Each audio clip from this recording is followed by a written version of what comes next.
हमारे पास सवाल में ये कहा गया है कि हमारे पास बेसिकली एक हॉरिजॉन्टल तो प्लैंक है जिसका कि मास दिया हुआ है m दिया हुआ है और m का वैल्यू दिया हुआ है आपके पास 100 kg और वो हॉरिजॉन्टल प्लैंक का लेंथ आपके पास दिया हुआ है l बराबर दिया हुआ है तो 10 मीटर है, राइट। और वो हॉरिजॉन्टल प्लैंक आपके पास रखा हुआ है बेसिकली स्मूथ हॉरिजॉन्टल सरफेस पर रखा हुआ है म्यू बराबर 0 पर।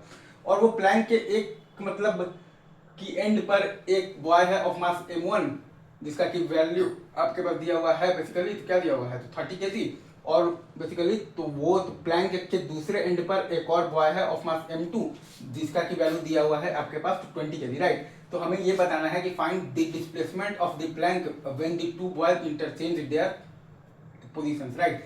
हमें ये बताना है कि find the displacement of the plank when the two boys interchange their positions, right. तो m1 का हमने मान लिया है कि डिस्प्लेसमेंट है बेसिकली तो क्या है x है तो राइट डायरेक्शन में, तो m का डिस्प्लेसमेंट हमारे पास आ गया है बेसिकली तो क्या आ गया है तो 10 माइनस एक्स है तो लेफ्ट डायरेक्शन में।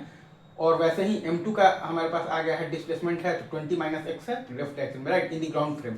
ठीक है, हमने बेसिकली ये मान लिया है कि m1 का डिस्प्लेसमेंट आपके पास x है इन दी राइट डायरेक्शन, तो ऑटोमेटिकली m का डिस्प्लेसमेंट आपके पास आ गया है तो 10 माइनस एक्स आ गया है इन दी लेफ्ट डायरेक्शन। और ऑटोमेटिकली मतलब कि m2 का डिस्प्लेसमेंट आपके पास आ गया है 20 माइनस एक्स आ गया है इन दी लेफ्ट डायरेक्शन, राइट। ये सही है।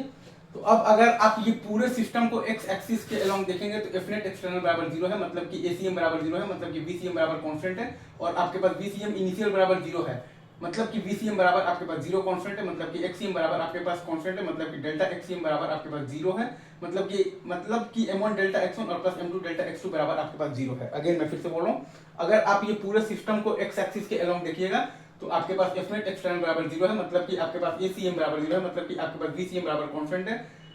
और चूंकि आपके पास VCM इनिशियल बराबर 0 है, मतलब कि आपके पास VCM बराबर 0 कांस्टेंट है, मतलब कि आपके पास XCM बराबर कांस्टेंट है, मतलब कि आपके पास तो डेल्टा XCM बराबर 0 है, मतलब कि आपके पास बेसिकली क्या है m1 delta x1 plus m2 delta x2 बराबर 0 है। तो यही कॉन्सेप्ट लगाएंगे तो हमारे पास क्या आ जाएगा 30x और माइनस तो 100 इंटू हमारे पास आ जाएगा 10 माइनस एक्स माइनस 20 इंटू आ जाएगा तो 20 minus x is equal to 0।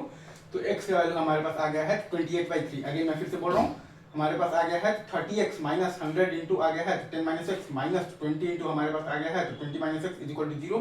तो x का वैल्यू हमारे पास आ गया है बेसिकली क्या आ गया है 28/3, मतलब कि m1 का डिस्प्लेसमेंट है आपके पास 28/3 है, राइट। तो m का डिस्प्लेसमेंट है आपके पास तो 2/3 है लेफ्ट और m2 का डिस्प्लेसमेंट है आपके पास तो 32/3 है लेफ्ट। हमारे पास m1 का डिस्प्लेसमेंट आया है तो 28/3 है, मतलब भाई राइट। तो m का डिस्प्लेसमेंट है हमारे पास तो 2/3 है लेफ्ट और m2 का डिस्प्लेसमेंट है हमारे पास तो 32/3 है लेफ्ट, राइट सर। ये देखो आई गेस आपको ये पूरा सवाल अच्छे से समझ में आया होगा, ठीक है।